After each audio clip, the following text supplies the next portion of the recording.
Bientôt sur Sen TV.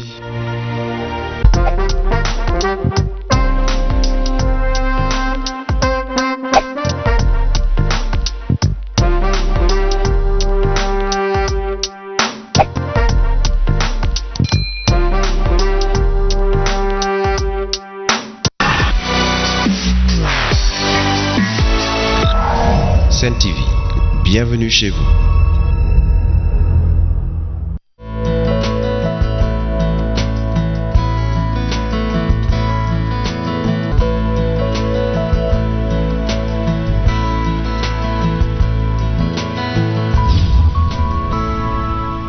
Amis téléspectateurs, bonjour, bienvenue dans ce nouveau numéro de Sen Santé. Numéro bi dañuy waxtaanee affection digestive mais yi nga xam ne dafay laal xale lan moo koy indi ñuy waxtaan surtout ci li nga xam ne rek mun na ko indi mais li ko mun a prévenir di waxtaan ci complications yi nga xam ne mun na ko indi recommandations yi aussi dinañ ci ànd ak suñu invité professeur Ousmane Ndiaye qui est chef de service de pédiatrie à l'hôpital d'enfants Albert Royer de Fann.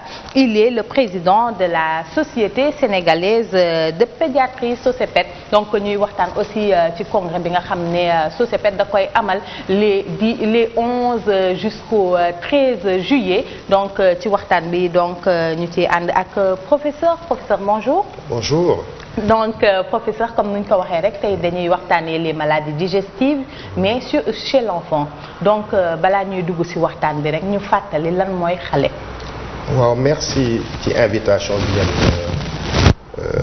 jox daf may permettre un peu ñu waxtaan ci ay problèmes yi nga xam ne ay problèmes santé publique la léegi comme ni nga ko posé woon léegi lan mooy xale am na benn définition bu globale mooy xale mooy koo xam ni nit boo xam ni jigéen la walla góor nekk période boo xam ni dafay nekk période de développement ba pare di continuer de dépendre de ses parents ou bien d'une autre personne c'est-à-dire koo xam ni mënulul boppam dara mais définition OMS mooy ku ñuy woote xale mooy ki nga xam ne du juddoo ba bu may am 18 ans. D'accord donc les 1000 premiers jours yéen pédiatre yi mu nekk loo xam ne lu am importance la baax na aussi nga fàttali ñu lan mooy les 1000 premiers jours fan la commencé ak fan la jeexee. waaw 1000 premiers jours je pense que période boo xam ne dafa important la ci période enfance 1000 premiers jours mi ngi dooree bi ëmb bi di commencer mooy fécondation bi ba fin wu 2 premières années yi c'est-à-dire suy am 2 ans. ñaari at loolay 1000 premiers jours.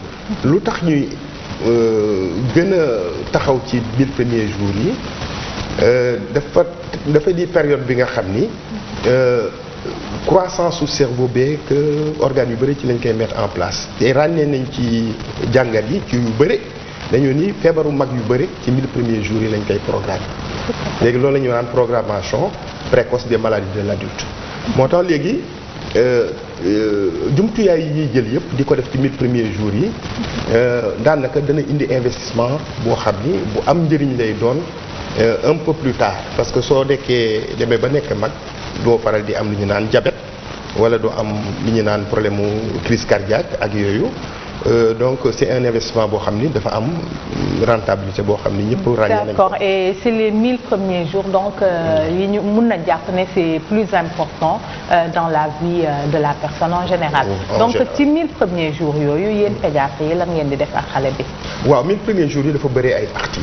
c'est-à-dire partie bi nga xam ni mooy nekk avant la naissance danañ ko suivre gaaw parce que ñun nag ñiy toppatoo femmes jigéen ñi nga xam ne dañu ëmb ñun ñooy liggéeyandoo ensemble mais ci bu ñu juddoo ba ci 2 premières années yi dafa am ay périodes yoo xam ne ay périodes yu ñu naan période clé la première période bi mooy du juddoo ba am juróom-benni weer mooy 6 premiers mois te ci premier 6 mois yooyu alimentation bi dafa important li ñu naan stimulation affective yi dafa important.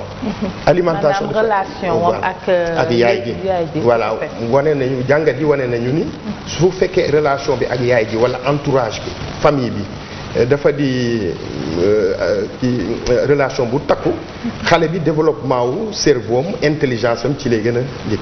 D'accord. mais dafay supposer que alimentation bi ñu koy jox mu nekk alimentation boo xam ne lekk yi muy lekk dafa war a adapté te xam nañu 6 premiers mois yi li gën a adapté mooy weenu yaay. weenu yaay doy na sëkk pour xale bi am croissance bu baax cerveau bi am croissance bu baax intelligence am aussi di gën a dëgër.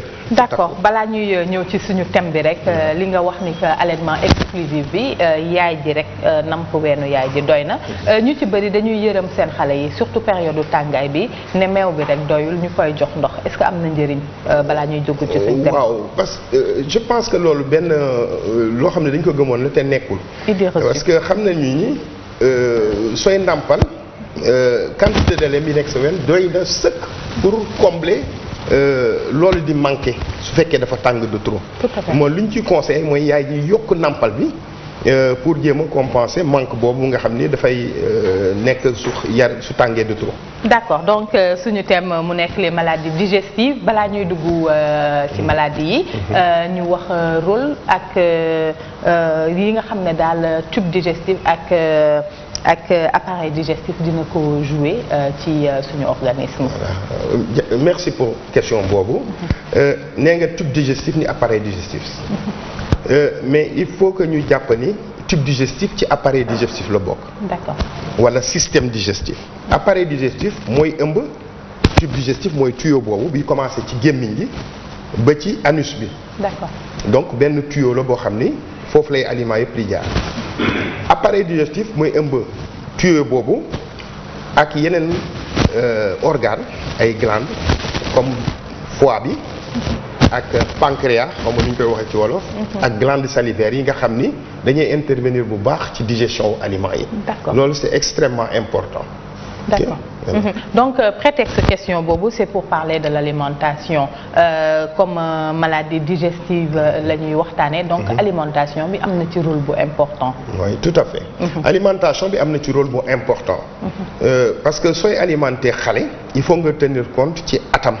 parce que fonction yooyu ñu rappelé léegi am tube digestif bi wala foie bi wala pancréas bi wala glande salivaire yooyu yëpp dañuy am benn maturation bu progressive et suñuy maturer donc dafa am étape bu nekk ay type bu aliments yoo xam ne moom la ñu gën a mun a supporter. D'accord. c'est comme soo jëlee xale mooy door di juddu ba am 6 mois comme ni ñu ko waxee woon léegi li muy gën a supporter mooy lait maternel parce que ñam yi ci nekk moom la gën a mën a digérer parce que li nekk ci tube digestif mi ngi naan enzyme yeeg yooyu amaguñu kàttan boobu wala maturation boo xam ne dana ko permettre mu digérer loo xam ni moo gën a diis c'est pourquoi dañuy xaar ba mu am 6 mois ñu commencer dugal yeneen aliments pour que mu mun ko supporter. Tout à fait. Donc c'est extrêmement important donc à chaque étape de vie am na ay types d'aliments en fonction wu maturation wu tube digestif yooyu c'est important. D'où l'importance d'une éducation donc di ngeen éduquer parent bi par rapport ak li nga xam ne daf koy jox xale bi ba mu am 18 ans comme nu ko OMS waxee. wala 15 ans en tout cas. Tout à fait li ngay wax éducation mooy pilier bi gën a important. sensibilisation éducation information. dafa important moo tax ci fan yeeg génn ñu ngi doon sensibiliser même dans le cadre d'une randonnée ci mise au sein précoce ak allaitement maternel parce que soo teelul jox sa doom ween bi pour nga réussir allaitement exclusif dafay difficile. moo tax dañuy informer tout le temps parents yi di leen wax nan lañ ba kañ la ñuy alimenter kañ la ñuy commencer dugal yeneen aliments yi. il y a un sevrage ak diversification alimentaire et chaque étape dañ leen di wax lan la ñu war a def pour éviter yenn problèmes yi ak maladie digestive yi. c'est important donc maladie digestive yi lan mooy nekk d'habitude à l'origine lan moo koy faral di indi causes yi. waaw léegi ni nga ko ràññee ci suñu activité quotidienne mooy que maladie digestive yi li koy indi mooy soit xale bi day am problème de fonctionnement mooy ay troubles fonctionnels c'est-à-dire soit du contacter bu baax kii am butitam yeeg yooyu mu indi ay constipation wala du supporter yenn aliments yi parce que am na ay jumtuwaay yoo xam ne dañu war nekk ci biir butit yi amu ko mu am ay troubles fonctionnels am ay coliques wala mu am benn jàngoro doomu jàngoro boo xam ne dafay ñëw daal di ko infecté li ñu naan gastro-entérite loolu mooy jaare yi te liñ ci gën a ràññi loolu moo gën a fréquent ci cause maladie digestive yi moo tax ci statistique montré nañu que diarrhée infectieuse yi mooy troisième cause de mortalité chez les enfants. Donc suñu stratégie yëpp ñu ngi ci accès ci prévenir ces diarrhées digestives d'origine infectieuse. D'accord, donc ñu gis ni que ay études en tout cas révélé ko Organisation mondiale de la santé aussi soutenir ko que mortalité bu importante la diarrhée boobu di indi. Donc ci diarrhée boobu yi nga xam ne en tout cas c'est pas des agents infectieux ñoo koy indi. yi nga xam ne c'est pathologique, c'est une malformation en tout cas ci système digestif bi. Donc yéen naka ngeen di procéder pour éviter diarrhée boobu noonu, surtout par rapport ak diarrhée boo xam ne agent infectieux moo koy indi benn bactérie. waaw wax nga plusieurs choses à la fois nee nga ni ñi am problème infectieux ak ñi nga xam ni dañu am ay problèmes yoo xam ni c'est pas infectieux. Parce que pédiatrie lu nekk ngay gis li ci gën a fréquent mooy diarrhée infectieuse koo xam nañ ko te moo gën a yomb a aar. am na yeneen yoo xam ni moo gën a difficile parce que am na ñoo xam ne dañuy juddu amuñu jumtuwaay enzymes yi pour digérer yenn aliments yi dañuy def ay diarrhée. Tout à fait. ay intolérance au lactose ak yooyu.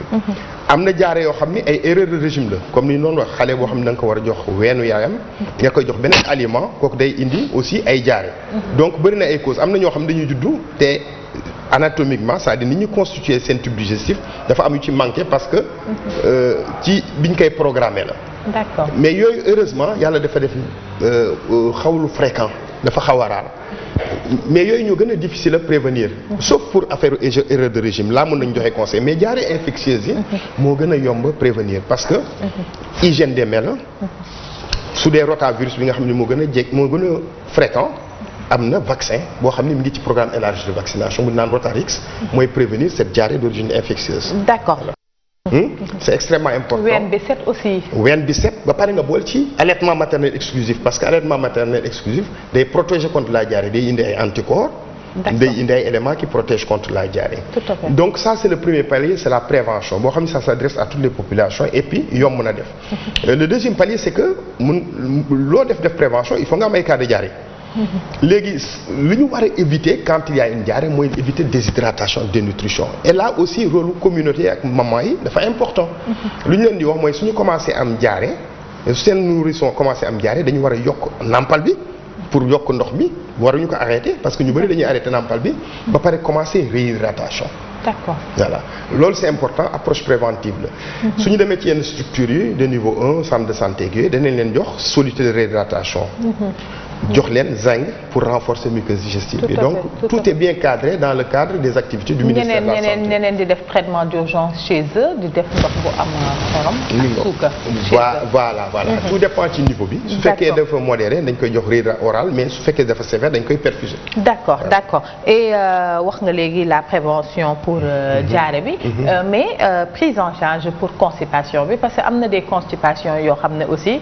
xale bi dafay ragal. dem sel parce que constipé na fissure yi nga xam ne daf koy am day faral di métti finalement xale bi am cette peur. tout à fait wax nga dëgg parce que constipation dafa métti même ci mag que ci xale parce que xale yi mag yi aussi dañuy def ay fissures anales suñu amee constipation yu yàgg mais là il faudrait toujours revenir ci quelque chose de fondamental mooy su fekkee xale bu tuuti la je pense que avec l'allaitement maternel duñu am trop de constipation maintenant su amee constipation xale bu am constipation il faudrait ñu xam lu tax mu am constipation. Est-ce que constipation bi loo xam ni dafa fonctionnel la dafay jàll et puis ñu jël ay jumtuwaay yoo xam ne moo ñu permettre ñu passer ko avec sans problème ou bien est-ce que constipation boo xam ni la constipation organique parce que am na maladie yoo xam ni comme maladie de Hirschsprung yoo xam ni c'est un problème chirurgical xale bi day am ay problème de contraction de son côlon donc day am constipation yëpp. Donc le côlon irritable. da koy dal ko ci troubles fonctionnels intestinaux yi la bokk c'est des troubles fonctionnels intestinaux c'est des problèmes d'intolérance ak yooyu te lié nañ ko ay problèmes de flore intestinale ak des fois da ngay recevoir benn xale ñun la bëñ yi la woon fekk mi ngi am 40 degrés mi ngi am diarrhée bu sévère et cetera mais bëñ du joxe yooyu yëpp moo tax on demande toujours que parents yi ñu dimbali ñu ci loolu parce que suñu ñëwee au dernier moment ci suñu hôpitaux yi dafay metti te dañ leen di ñàkk le plus souvent beneen aspect bi mooy pharmaciens yi il faut ñu dimbale ñu ci parce que automédication dafa am complicité wu pharmacie bon waxuma pharmacien yi mais vendeur de pharmacie yi un parent bu ñëw daal ni sama doom dafa am diarrhée wala dafa am fièvre wala dafa am ay bëñ nga ni ko jox ko lii sans nga conseil ku ma dem ci hôpital kooku aussi dafay indi problème ci chaîne de prise en charge. tout à fait et puis dafay tax sax automédication bi gën a yokk tout à fait et puis automédication aussi ci reen yi nga xam ne dañ koy xoojal xale lan nga siy wax. oui mais loolu moom c'est un peu difficile parce que xam nga ñun scientifique ñun dañuy soxla ay bases rationnelles. C'est vrai que racines yeeg xool ñun ñëpp naan nañ ci bi ñu nekkee xale suñu parents jox nañu ci mais on s'est rendu compte xam nañ ñu kooku réglé wul problème yi. parce que xoolee bu baax temps yu njëkkee la mortalité bi nga doon bëre. que maintenant bi ñu rationaliser traitement wu jaaree yooyu donc je pense que loolu. war nañ ci def information parce que neexul a dindi ci population yi. tout à fait organisation mondiale de la santé aussi di faral di wax ni que xale buñ ko tàmmal lekk bu sax xorom buñ ko tàmmal lekk bu sax suukar lekk bu niin yooyu yëpp dafay participer ci bon fonctionnement système digestif. oui tout à fait parce que su ñu naan xorom rek dañuy référé wu ci ay problèmes tensionnels yeeg yooyu parce que day bëri ay facteurs. te consommation de sel bi xam nga day jouer aussi ci loolu tout à fait sucre aussi c'est vrai que mënuñu wax ni xale bu mu lekk sucre parce que xale dafa soxla ay nutriments. énergie bi waaw énergie bi dafay soxla lipide soxla protéine soxla sucre. mais su fekkee tàmm na quand même bañ a di lekk lu voilà éviter les excès et puis que su nekkee mag du am tendance di utiliser beaucoup de sucre parce que sooy nekk mag da ngay exposé à faire des diabètes ak affaire yu demee noonu ak yooyu loolu la quoi mais quand même xale dafa soxla ay nutriments. tout à fait donc une petite recommandation par rapport aux affections digestives. waaw lu ma ci mën a wax ci affection digestive yi mooy population yi surtout communauté yi nañuy jéem a quand même fagaru moo gën faj. donc ñu insister ci yenn pratiques yi nga xam ne dafa simple. mooy joxe weenu yaay kooku moom dafa important même ci pays développés yi dañuy góorgóorlu pour ñu jëm a nampal xale yi. donc c'est important. beneen affaire kii bi aussi mooy nañu respecter les règles nutritionnelles c'est-à-dire que allaitement maternel exclusif ba 6 mois la c'est pas la peine ñu joxe leneen. mënuñ joxe ndox mënuñ joxe ay aliments et cetera. et que à partir de 6 mois ñu commencé diversifier alimentation yi commencé joxe ay bouillies ak yeneen aliments yi nga xam ni loolu mooy diversification donc dafa am ay règles yoo xam ni war nañ ko respecter ci alimentation. pour l'autre élément c'est l'hygiène. il faut qu'il y ait une bonne hygiène alimentaire hygiène des mains hygiène de l'environnement yooyu yëpp c'est important pour ñu aar maladie digestive yi. et enfin il faut que ñu respecter aussi vaccination yi. parce que su ñu amee une bonne couverture vaccinale feebar yi yëpp dafay wàññeeku ci réew mi kooku moom c'est important. donc population yi je pense que il faut que ñu góorgóorlu ci jàppale ñu ci.